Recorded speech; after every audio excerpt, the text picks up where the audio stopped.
Wanane wanaodaiwa kuwa sehemu ya genge hatari linalowatishia wakazi wa Eastlands, Nairobi wamefikishwa mahakamani wakikabiliwa na mashtaka mazito ya umiliki wa bastola pamoja na kutuhumiwa kujaribu na kutoroka rumande wakitumia pikipiki. Na kama anavyotuarifu Carol Wangare ni kwamba wanane hao walifikishwa mbele ya hakimu mkuu Stephanie Beth.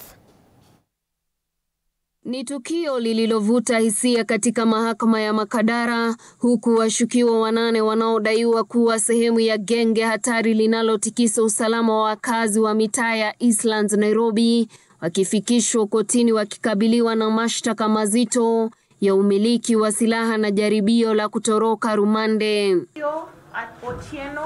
Inadaiwa kuwa wanane hao walipokuwa rumande katika kituo cha polisi cha Kayole waliharibu kamera ya CCTV yenye thamani ya zaidi ya shilingi 26,000, wakakata nyaya na kuchimba kuta za seli, hatua inayolenga kutoroka rumande.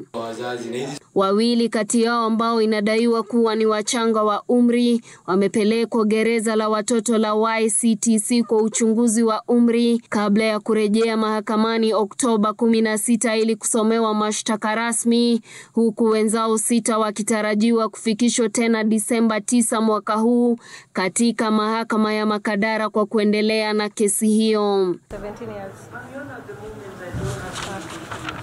Alan, wazazi wako wako hapa? Carol Wangare Wanjiru, runinga ya TV47. Asante sana Carol Wangare kwa taarifa hiyo.